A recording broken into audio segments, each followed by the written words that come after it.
तो दोस्तों, मोदी जी ने डुबकी लगाई लक्षद्वीप में और डूब गया मालदीव। तभी तो हम कहते हैं वाह मोदी जी वाह।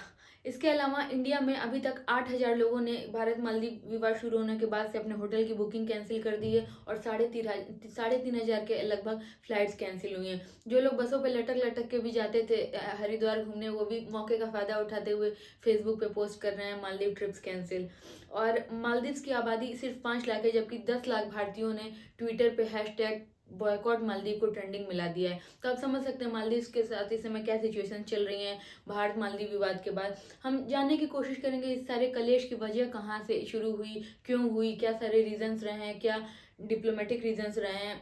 मैं प्रतिष्ठा बहुत स्वागत करती हूँ आपका अपने यूट्यूब चैनल जीएस गुरुजी में। तो दोस्तों, बात शुरू होती है जब मालदीव के 3 सरकार में जो मंत्री हैं उन्होंने हमारे भारतीय प्रधानमंत्री मोदी जी के खिलाफ अपमानजनक ट्वीट किया और उसके बाद से क्रिकेट से लेके बॉलीवुड तक के सेलिब्रिटीज पीएम के समर्थन में आए और देश की जनता भी पूरी तरह से हमारे प्राइम मिनिस्टर को सपोर्ट कर रही है, क्योंकि ये बहुत बड़ी बात है कि इतने बड़े देश के प्रधानमंत्री को आप गाली या अपमानजनक भाषा का अगर इस्तेमाल कर रहा है कोई।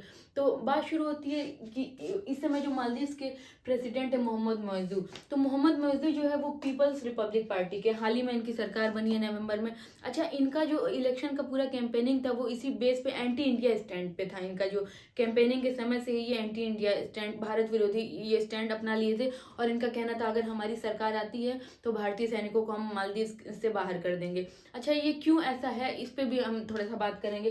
देखिए, इनका जो एंटी इंडिया स्टैंड है उसके पीछे कहीं ना कहीं चाइना रिस्पॉन्सिबल है, क्योंकि चाइना ने मालदीव के अंदर ह्यूज डेवलपमेंट प्रोजेक्ट में इन्वेस्ट किया है, कई सारे पुल में और जो इंफ्रास्ट्रक्चर है उन सारी चीज़ों में इन्वेस्टमेंट किया है। और चाइना की जो फॉरेन पॉलिसी है वो ये करते हैं कि अगर किसी देश में वो बहुत बड़े अमाउंट में इन्वेस्टमेंट के लिए पहले तो वो इन्वेस्ट करेंगे, जैसे पाकिस्तान में इन्होंने किया, श्रीलंका में किया, बांग्लादेश में कर रहे हैं, ठीक है, जितने भी इंडिया के नेबरिंग कंट्रीज हैं उसमें ये कर रहे हैं, जानबूझ के इनिशिएटिव ले रहे हैं। और जब वो कंट्री उस कर्ज को चुकाने में असफल होती है तो फिर वो उस कंट्री की फॉरेन पॉलिसी में इंटरफेयर करते हैं। जैसे वही बात हुई, अगर आप किसी से कर्ज लेके अपना कुछ काम कर रहे हैं तो वो आपको कर्ज तो दे दिया और फिर जब आप उसको रिपे नहीं कर पाए तो वो आपके पर्सनल लाइफ में इंटरफेयर करे, आपके डिसीजंस में इंटरफेयर करे, आपकी चीज़ों में दखल अंदाजी करे कि आपको ये करना चाहिए ऐसे, और आप कहीं ना कहीं उस समय दबाव में रहेंगे उस चीज़ को लेके।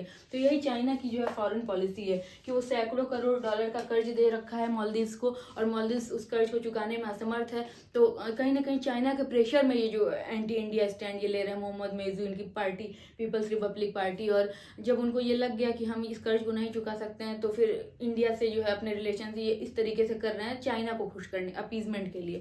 तो ठीक है, ये सारी चीज़ें हैं। नहीं तो अभी तक का जो इतिहास रहा है मालदीव का, कोई भी प्रेसिडेंट रहा है उसके रिलेशंस इंडिया के साथ बहुत अच्छे, काफ़ी अच्छे रहे हैं। अभी तक जो भी प्रेसिडेंट बनते थे वो सबसे पहले इंडिया के विजिट पे आते थे और ये मोहम्मद मोइजू साहब सबसे पहले चाइना के विजिट पे गए। तो आप समझ सकते हैं ये पूरा इंटरनेशनल रिलेशंस में क्या ये डिप्लोमेसी चल रही है जिसकी वजह से ये सारी चीज़ें हुई, ठीक है। इसके पहले जो मालदीव के प्रेसिडेंट थे इब्राहिम मोहम्मद साली, वो भी अपनी फर्स्ट विजिट पे इंडिया ही आए थे, ठीक है। तो मेन रीज़न इसका यही है कि चाइना की वजह से ये सारी डिस्टर्बेंसेस चल रही हैं और ये इंटरनेशनल रिलेशंस में यही होता है कि राष्ट्रीय हित आपका सर्वोपरि होता है, वो अपने नेशनल इंटरेस्ट के लिए चीज़ों को बदलते हैं, व्यवहार बनते बिगड़ते हैं, ऐसे आप समझ सकते हैं, ठीक है। इसके अलावा मालदीव को इंडिया ने काफ़ी हेल्प की थी जब इनका देश आज़ाद हुआ था। ये भी कॉलोनियलिज्म से के ही प्रोडक्ट है, जैसे इंडिया में ब्रिटिश रूल खत्म हुआ 1947 में और बाकी कई सारी एशियन कंट्रीज़ में हुआ, बाद में जाके अफ्रीकन कंट्रीज़ में हुआ। तो मालदीव को आज़ादी मिली 1965 में, ठीक है। यहाँ से थोड़ा सा समझिए कि कैसे भारत ने मालदीव की हर स्तर पे, हर जगह पे मदद की। आज अगर भारत ने हेल्प नहीं की होती तो मालदीव में लोकतंत्र ही खत्म हो गया होता, ये जो डेमोक्रेसी आप देख रहे हैं, डेमोक्रेटिक गवर्नमेंट, वही खतरे में आ गई थी। लेकिन फिर भी ये मालदीव के एहसान फरामोश आप कह सकते हैं एक तरह से, इन्होंने ये जो इस समय कर रहे हैं, क्योंकि India has always constantly supported Maldives. तो हम जानते हैं कि कैसे इंडियन आर्मी ने ऑपरेशन कैक्टस चलाया था और कैसे मालदीव को सपोर्ट किया था डेमोक्रेसी को रिटेन करने में। ऑपरेशन कैक्टस आपसे ये, क्योंकि ये मामला ट्रेंडिंग में है तो ये प्रीलिम्स में भी पूछ सकता है आपसे या वनडे एग्जाम्स में कि ऑपरेशन कैक्टस कहाँ से, किस पर्पज से हुआ था, कब हुआ था। तो थोड़ा सा 2 मिनट उसके बारे में आप जान लीजिए। अच्छा, चाइना की जो पॉलिसी रही है ना, वो इंडिया के जो नेबरिंग कंट्रीज हैं उनको डोमिनेट करने की रही है, कि ताकि जो है इंडिया प्रेशर में आ जाए। ऐसे ही वो पीओके में, पाकिस्तान में भी काफ़ी सारे डेवलपमेंट प्रोजेक्ट्स में इन्वेस्ट किए हैं, श्रीलंका में भी पोर्ट बना रहे हैं चाइनीज़। तो वो इसी पर्पज़ से बनाते हैं कि वो फिर रिपे तो कर नहीं पाती हैं वो कंट्रीज, और वो अंडर प्रेशर फिर अपनी पॉलिसीज इस तरीके से बनाएंगे कि वो एंटी इंडिया स्टैंड में रहें। ठीक है, तो ये पूरा इंटरनेशनल पॉलिटिक्स, अंतर्राष्ट्रीय संबंध के अंतर्गत आता है आपका। ठीक है, हम बात करते हैं ये।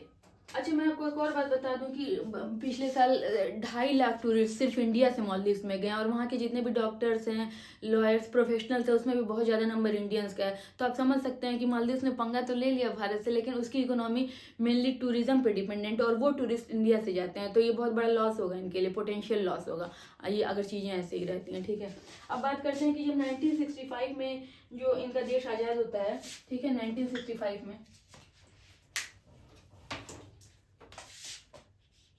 1965 में ये मालदीव जो है ब्रिटिश रूल से, कॉलोनियलिज्म से जो है आज़ाद होते हैं। जैसे अपनी इंडिया 1947 में हुई, वैसे मालदीव 1965 में ये आज़ादी पाते हैं, आज़ाद होते हैं ब्रिटिश रूल से। ठीक है, अच्छा, जब ये आज़ाद होते हैं उसके बाद यहाँ पे ये इनकी सरकार बनती है मोहम्मद गयूम की, सॉरी अब्दुल गयूम की। ठीक है, अब्दुल गयूम की सरकार बनती है।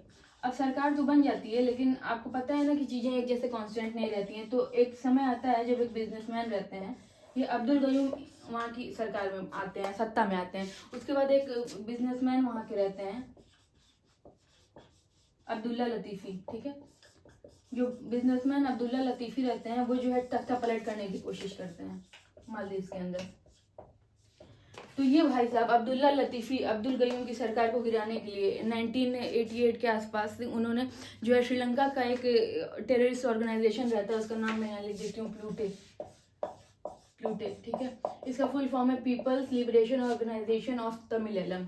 ठीक है, तो ये जो अब्दुल्ला लतीफ़ी हैं, जो बिजनेसमैन है, जो कि जिनकी मंशा रहती है अब्दुल गयूम की सरकार को तख्ता पलट करने की, तो वो जो है प्लूटे की मदद से, जो कि पीपल्स लिबरेशन ऑर्गेनाइजेशन ऑफ तमिलम रहता है, ठीक है, एक आतंकवादी संगठन आप मान सकते हैं, हिंसक, तो उससे जो है ये हेल्प लेते हैं। ठीक है, कि जो है इनकी जो है सरकार को गिराने के लिए, तख्ता पलट करने के लिए। और उसी समय जो है अब्दुल गयूम इंडिया के विजिट पे आने को रहते हैं। तो होता क्या है कि जब ये सारी चीज़ें होती हैं और ये किसी कारणवश अब्दुल गयूम को उस दिन अपनी ट्रिप कैंसिल करनी पड़ती है, तो फिर ये जो अब्दुल्ला लतीफ़ी ये इन लोगों की मदद से हमला बोल देते हैं वहाँ के राष्ट्रपति भवन पर, और इनको अपनी जान बचा के कहीं और शरण लेनी पड़ती है।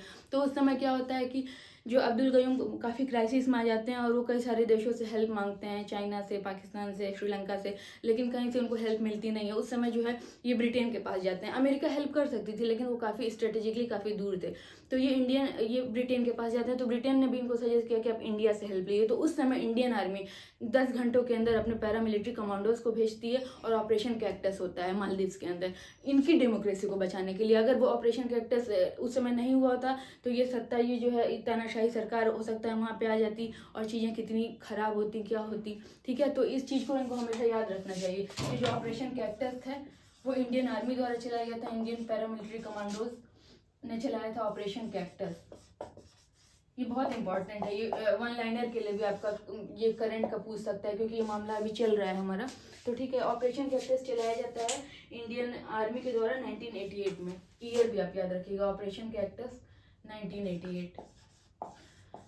तो 1988 में हमारे पैरामिलिट्री कमांडोज जाते हैं मालदीव्स के अंदर, ऑपरेशन कैक्टस होता है, और वो कुछ आतंकियों का एनकाउंटर कर देते हैं, कुछ सरेंडर कर देते हैं, कुछ को मार डाला जाता है, कुछ भाग जाते हैं, ऐसे करके। और ये फिर ये अपने वापस आते हैं अपने राष्ट्रपति भवन में, और चीज़ें यहाँ से रिटेन होती हैं। तो आप समझ सकते हैं कि भारत का कितना बड़ा हाथ है यहाँ की लोकतंत्र को बचाने में। ठीक है, और इसके अलावा अभी 5 जनवरी को वहाँ पे वाटर क्राइसिस हुई थी, तो भी इंडिया ने हेल्प की थी। इंडिया समय समय पे मालदीव्स के लिए काफ़ी फ्रेंडली रहा है। मालदीव्स का भी अच्छा हिस्ट्री रहा है, लेकिन इस चीज़ से इंडिया के रिलेशंस का जो हिस्ट्री रहा है वो हज़ारों साल के इतिहास को ये कलंकित कर रहे हैं। अब जो सारी चीज़ें हो रही हैं चाइना के इन्फ्लुएंस में आके, और ये कहा तो ये भी जाता है कि जो मालदीव्स में जाने वाला पहला शख्स था वो गुजराती था, वो भारतीय था। और मालदीव्स का जो आपको शाब्दिक अर्थ मैं आपको बताऊं, इसका ये वर्ड संस्कृत से है। मालदीव्स मतलब दीपों की माला। ठीक है, तो जिसका ओरिजिन ही हमसे जुड़ा हुआ है वो आज अपनी पहचान को ही भूल गया है, क्या कर सकते हैं। ऐसे जो इंसान अपने अतीत को नहीं जानता है, जो लोग अपने पास्ट को नहीं जानते हैं कि वो आ कहाँ से रहे हैं, उनका ओरिजिन कहाँ है, उससे बदनसीब कौम, उससे बदनसीब देश, उससे बदनसीब लोग कुछ नहीं हो सकते हैं। जैसे बांग्लादेश कभी कभी विक्ट्री सेलिब्रेट करने लगता है, अगर इंडिया हार जाती है तो गाली में जो है गाना बनने लगता है, तो हमको उनको बताना पड़ता है। पाकिस्तान जो है जब अपनी आइडेंटिटी अरेबियन से, अरब देशों से एसोसिएट करते हैं, तो उनको बताना पड़ता है भैया तुम आए कहाँ से हो, 1947 के पहले जाके देख लिया आपका जन्म कहाँ से हुआ है।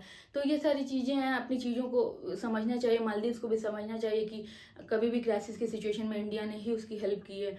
देखते हैं अब आगे क्या होता है इस पूरे मामले में, जो भी अपडेट होगी मैं आप तक लाऊंगी। और इन्फॉर्मेशन अच्छी लगी तो प्लीज़ क्लास को शेयर कीजिएगा, सब्सक्राइब कीजिएगा, मुस्कुराते रहिएगा, मोटिवेटेड रहिएगा और अपना ध्यान रखिएगा। मिलती हूँ नेक्स्ट वीडियो में, नेक्स्ट क्लास में किसी और अच्छे टॉपिक के साथ।